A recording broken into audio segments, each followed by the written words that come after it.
अब देखो, अब हम लोग किसको डिस्कस करेंगे, बारी बारी से हर कंसंट्रेशन टर्म को डिस्कस करेंगे। पहले लिखो वेट परसेंट। पहला जो है हमारे पास में वो क्या है, वेट परसेंट। वेट परसेंट या फिर इसी को क्या कहा जाता है, परसेंट बाय वेट, ठीक है ना।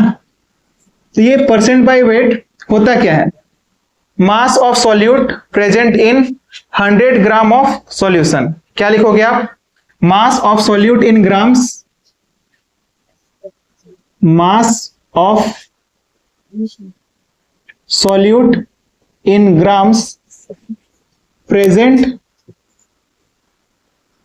इन 100 ग्राम ऑफ सॉल्यूशन। ठीक है, परसेंटेज वैसे ही निकालते हैं ना हम लोग। कैसे निकालते हैं बताओ, यानी कि मास परसेंट ऑफ सॉल्यूट क्या हो जाएगा बताओ, मास परसेंट ऑफ सॉल्यूट,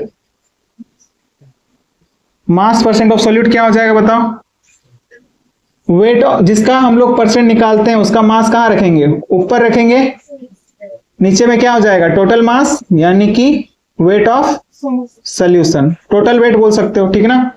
इनटू में क्या हो जाएगा, क्योंकि परसेंटेज की बात कर रहे हैं तो 100 हो जाएगा।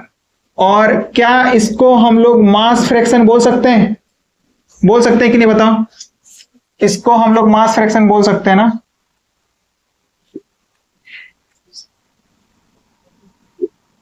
क्या बोल सकते हैं, मास फ्रैक्शन, इसको हम लोग क्या बोल सकते हैं, मास फ्रैक्शन। और इनटू में क्या हो जाएगा 100, यानी कि percentage weight by weight will be equal to the mass fraction into 100। तो ये भी एक क्या रहा होगा, फॉर्मूला रहा होगा, ठीक है ना। यानी कि मास फ्रैक्शन ऑफ किसका, सॉल्यूट का, मास फ्रैक्शन ऑफ सॉल्यूट, और इनटू में क्या हो जाएगा हमारे पास में 100 हो जाएगा, ठीक है ना। अब देखो कहने का मतलब क्या होता है, जैसे कि एग्जांपल लेते हैं हम लोग, एग्जांपल से आप समझने की कोशिश करो इसको। मास, अब देखो मास फ्रैक्शन ऑफ सॉल्यूट तो ये हो गया। अब मान के चलो कि सॉल्वेंट की बात करता कि mass fraction of solvent, mass fraction of solvent, तो मास फ्रैक्शन ऑफ सॉल्वेंट क्या निकल करके आता है बताओ, मास of solvent divided by mass of solution total weight, और इनटू में क्या हो गया 100, ठीक ना। तो इस तरह से भी रहा होता है। मोल फ्रैक्शन क्या होता है, मोल फ्रैक्शन बताओ, फॉर्मूला हम लोगों ने ऑलरेडी डिस्कस किया है ना। मोल फ्रैक्शन क्या होता था, number of moles of solute divided by total moles, यही था ना हमारे पास में। तो टोटल मोल्स को हम क्या लिख दें, हम लोग ऐसा लिख सकते हैं, moles of solution, number of moles of solution भी लिख सकते हैं कि नहीं। और mole percent of the solution क्या हो जाएगा, mole percent, sorry mole percent of solute, mole percent of solute क्या हो जाएगा बताओ, number of moles of solute divided by number of moles of solution, और इनटू में क्या हो जाएगा 100, यही होगा। अब इस वाले टर्म को हम लोग क्या बोल सकते हैं, मोल फ्रैक्शन। तो mole percent of solution is equal to क्या हो जाएगा, mole percent of, sorry mole percent of solute will be equal to the mole fraction, और इनटू में क्या हो जाएगा 100। तो ये भी एक फॉर्मूला रहा होगा, ठीक है ना। ये तो हम लोगों ने ऑलरेडी डिस्कस कर लिया था ना मोल फ्रैक्शन के बारे में, ठीक है। अब देखो इसके बाद, अब क्वेश्चन कहीं पर लिखा हुआ है, मान के चलो कि क्वेश्चन ऐसा कहीं पर लिखा हुआ है 5% बाय वेट है कोई भी सॉल्यूट, ठीक है ना। क्या दिया गया, 5% ऑफ ग्लूकोज है बोल रहा है, ठीक है ना। क्या बोल रहा है, 5% ऑफ ग्लूकोज है बोल रहा है, मतलब क्या 100 ग्राम ऑफ द सॉल्यूशन में 5 ग्राम क्या होगा, ग्लूकोज होगा। इस तरह से हम लोग बोल सकते हैं, ठीक है ना। तो अब देखो परसेंटेज वेट बाय वॉल्यूम इधर लिखना हो चुका है, बताओ हो गया ना।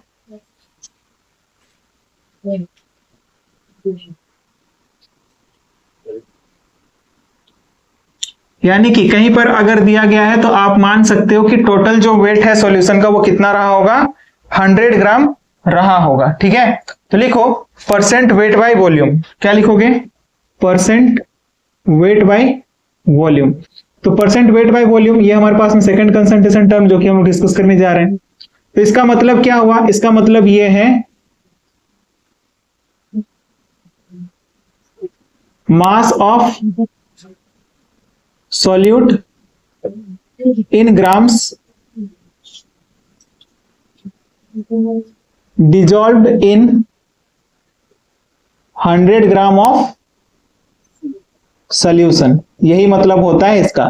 ठीक है, अब देखो यहां पर परसेंटेज वेट बाय वॉल्यूम की बात कर लेते हैं। तो देखो सबसे पहले अगर हम लोग को डायरेक्टली अगर लिखा हुआ है ना परसेंटेज वेट बाय वॉल्यूम, मतलब क्या है, यहां पर ऊपर जो वेट होगा, ऊपर वेट किसका होगा, सॉल्यूट का, नीचे किसका होगा, जो वॉल्यूम है वॉल्यूम किसका रहा होगा, सॉल्यूशन का रहा होगा। टोटल वेट वही ना, इस तरह से तो परसेंटेज निकालते हैं हम लोग। तो total volume of the solution हो जाएगा, बस यहां पर क्या हो जाएगा 100। बात समझ में आ रही है, आ रही है ना। और वेट ऑफ सॉल्यूट जो है ना, अच्छा सॉरी यहां पर ग्राम नहीं होगा, वॉल्यूम की बात कर रहे हैं ना, dissolved in 100 ml of the solution होगा। क्या होगा, 100 ml ऑफ द सॉल्यूशन। तो वेट ऑफ सॉल्यूट किस में रहा होगा, ग्राम, और वॉल्यूम ऑफ सॉल्यूशन किस में रहा होगा, ml में। यही बात रही होगी। जैसे कि एग्जांपल देखो आप, एग्जांपल क्या बोल रहा है, 5% wait by volume KOH aqueous solution. इसका मतलब क्या है बताओ, इसका मतलब क्या है, इस वाले लाइन का मतलब क्या है, दैट मीन्स इसका मतलब यह है कि 5 gram of KOH dissolve in 100 ml of the solution. तो आप इसको क्या लिखोगे, that means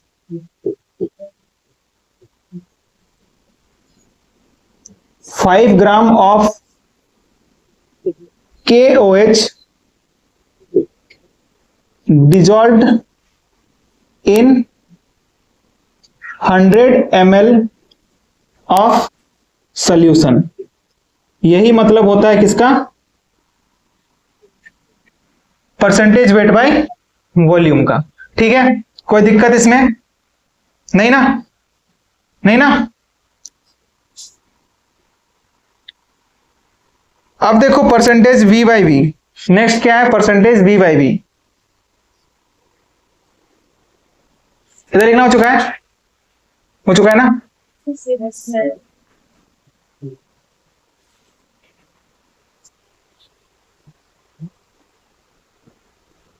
percent volume by volume, next क्या लिख सकते हो, थर्ड नंबर पर परसेंट V बाई वी, और इसी को क्या कहा जाता है, परसेंटेज या फिर परसेंट बाय वॉल्यूम, या फिर इसी को हम लोग बोलते हैं वॉल्यूम परसेंट। और इसका मतलब क्या होता है, इसका मतलब ये होता है कि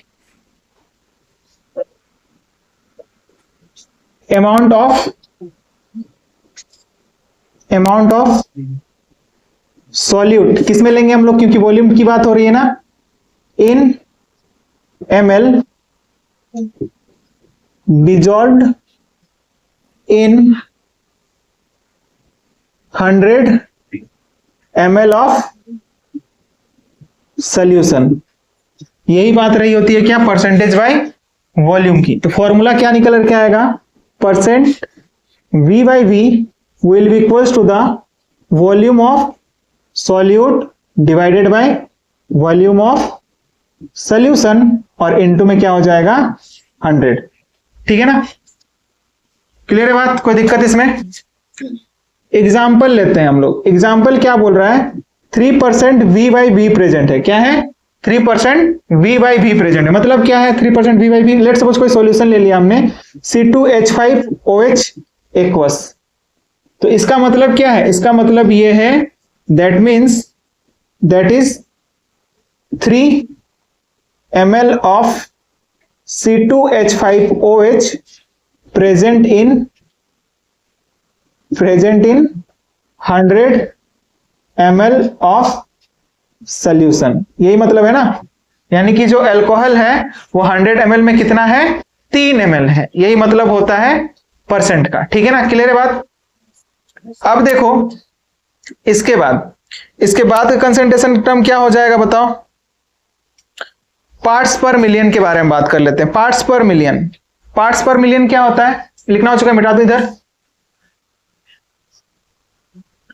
और पार्ट्स पर मिलियन जो है ना, तीनों जो हम लोग के पास में परसेंटेज टर्म हुआ है ना, उसमें हमारे पास में तीनों में हो सकता है। ठीक ना, parts per million in terms of weight, parts per million in terms of volume, और फिर parts per million wait by volume, ये तीनों हो सकते हैं। ठीक ना, मिटा दो, बताओ।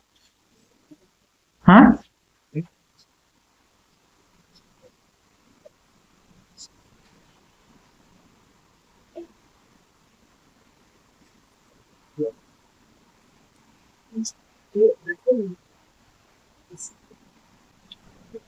तो लिखो ppm यानी कि पार्ट्स पर मिलियन, इसी को इंसर्ट क्या लिखा जाता है, ppm।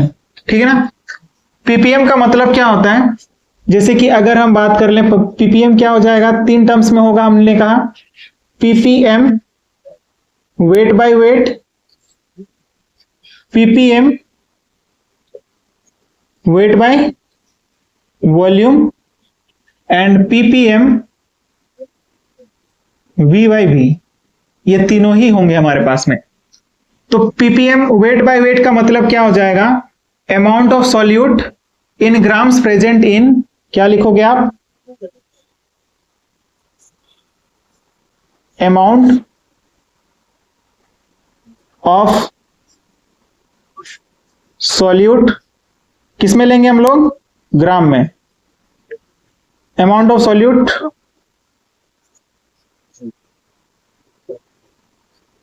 Present in 10⁻⁶ gram of, क्या लेते हैं हम लोग, सॉल्यूशन, क्या लेंगे, सॉल्यूशन।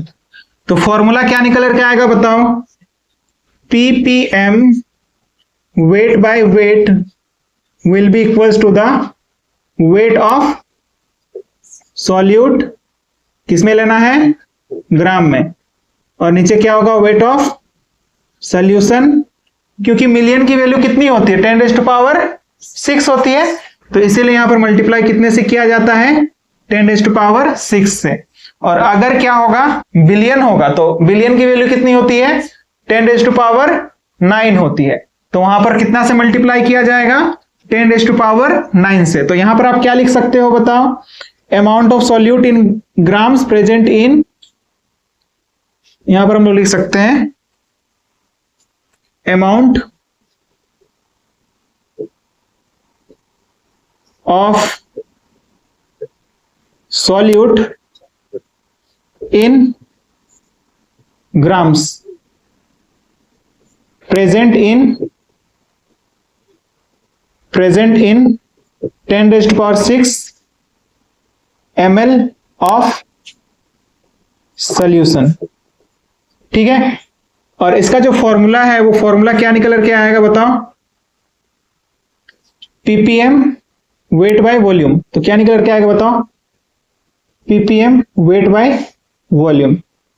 तो ऊपर क्या हो जाएगा, wait of solute divided by wait, sorry v of solution, ये किस में लेना है, ग्राम में लेना है, और ये किस में लेना है, ml में लेना है, और मल्टीप्लाई कितने से करना होगा, 10⁻⁶ से। ठीक है ना, अब और एक बच गया ppm v बाई v, तो यहां पर क्या हो जाएगा बताओ, amount of solute in ml present in 10⁻⁶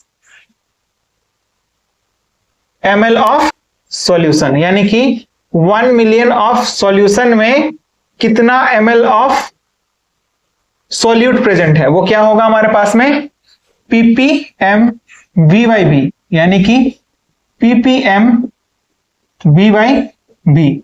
तो यहां पर क्या हो जाएगा, volume of solute in ml divided by volume of solution in ml, और इनटू में क्या हो जाएगा 10⁶, ठीक है ना। और एक बात, अब देखो ये सब तो सारी चीजें हो रही है ना, अब इसको हम ऐसा लिख सकते हैं, इस वाले टर्म को देखो आप, ठीक ना, इस वाले टर्म को देखो आप, इस वाले टर्म को हम ऐसा कन्वर्ट कर सकते हैं क्या, wait of solute divided by weight of solution. क्या होता है ये बताओ तो, इस वाले टर्म को ही अगर हम बोलें तो क्या बोल सकते हैं, और इसको हम ऐसा लिख सकते हैं 10⁻² इंटू 10⁻⁴ लिख सकते हैं कि नहीं। इसको हम लोग क्या बोलते हैं, मोल फ्रैक्शन बोलते हैं ना। तो मोल फ्रैक्शन इंटू में 10⁶ भी हो सकता है, यानी कि फॉर्मूला हमारे पास में क्या आ सकता है, मोल फ्रैक्शन, और इंटू में क्या हो सकता है 10⁻6 भी हो सकता है। और इसको हम लोग क्या बोलते हैं, इस वाले टर्म को हम लोग क्या बोलते हैं बताओ तो, इस वाले टर्म को हम लोग क्या बोलते हैं, इस वाले टर्म को क्या बोलते हैं, मास परसेंट ना, क्या बोलते हैं, सॉरी मास फ्रैक्शन था ना, यहां पर मास फ्रैक्शन लिख लो, ठीक है, मास फ्रैक्शन। और इसको हम लोग क्या बोल सकते हैं, इस वाले को मास परसेंट बोल सकते हैं, क्या बोल सकते हैं, मास परसेंट, और इनटू में क्या हो जाएगा 10⁻⁴। ये सब फॉर्मूले किसके हैं, पीपीएम वेट बाय वेट के, ठीक है ना। तो ये एक फॉर्मूला हो जाएगा, ये एक फॉर्मूला हो गया, और फिर पीपीएम वेट बाय वेट का ये भी एक क्या रहा होगा, फॉर्मूला रहा होगा, ठीक है ना। ये बात समझ में आ रही है कि क्यों हुआ ऐसा, कोई इसमें दिक्कत तो नोट करो।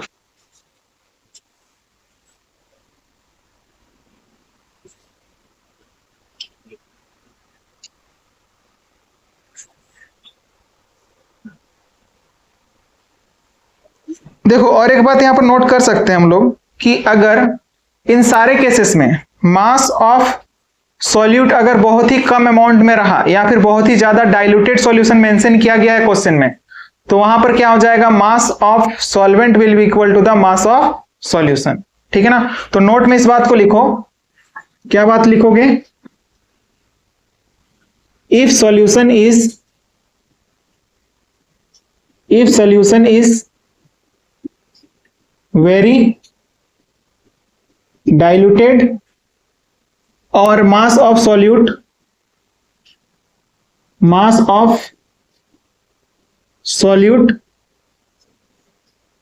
very small in quantity, very small in solution बोल सकते हो, then mass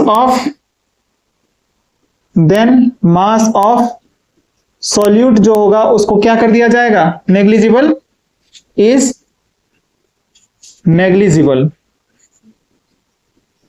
तो मास ऑफ सॉल्यूट को उस केस में क्या किया जा सकता है, नेग्लिजिबल किया जा सकता है with respect to mass of solvent, mass of solvent.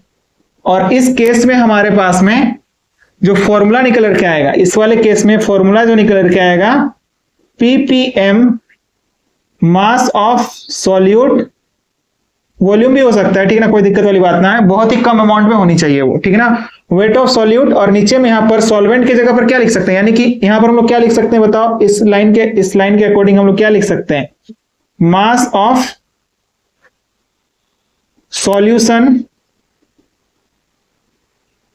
जो होगा ना वो क्या होगा, ऑलमोस्ट इक्वल होगा मास ऑफ सॉल्वेंट के, क्योंकि ये जो अमाउंट है ना, सॉल्यूट का अमाउंट जो है वो तो बहुत ही कम है ना, तो सॉल्यूट का अमाउंट को क्या कर दिया, नेग्लेक्ट कर दिया, सॉल्यूशन दोनों से मिलकर के बना था, सॉल्वेंट और सॉल्यूट से, तो सॉल्वेंट का मास को हमने क्या कर दिया, हटा दिया, ठीक है ना। तो इस वजह से यहां पर क्या लिख सकते हैं, वेट ऑफ सॉल्वेंट, और इनटू में क्या होगा, 10⁻⁶। कब होगा?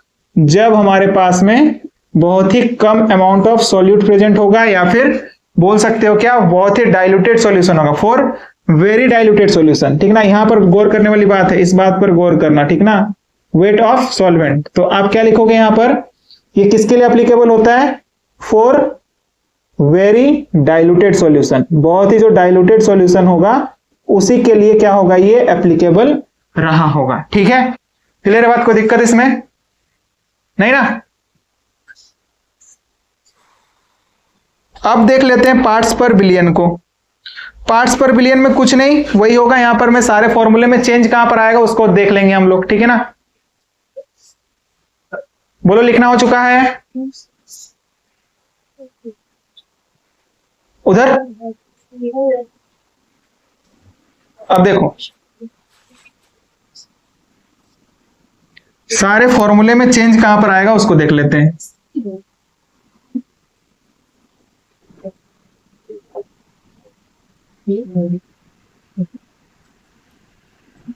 पार्ट्स पर बिलियन,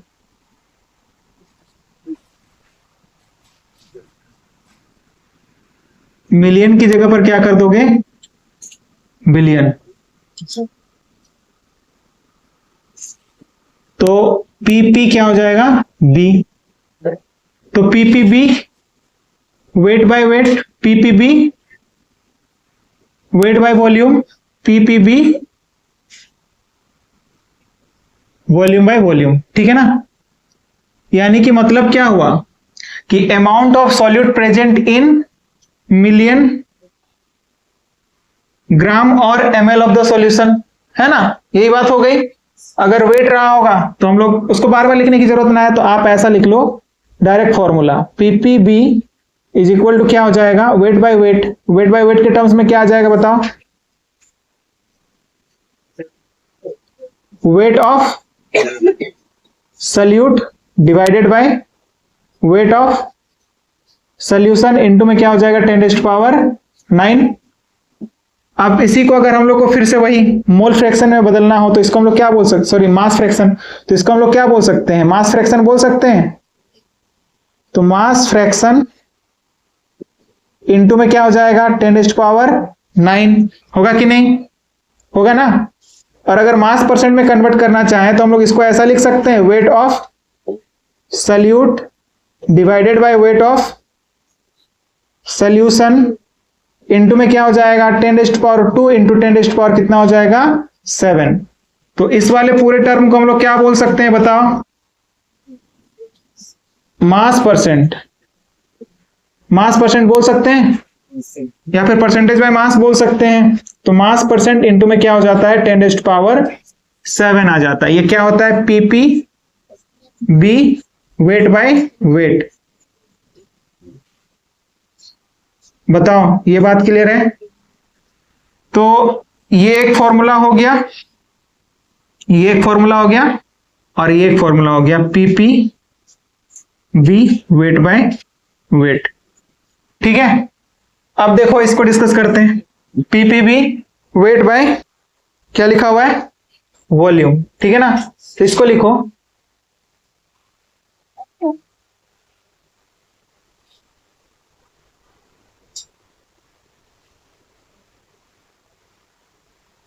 क्या लिखोगे बताओ? PP B weight by volume. तो इसका फॉर्मूला क्या निकल करके आएगा? Weight of solute divided by volume of into में 10⁻⁹। क्योंकि बिलियन की बात हो रही है तो 10⁻ कितना होगा? 9 होगा। और इसमें क्या हो जाएगा बताओ?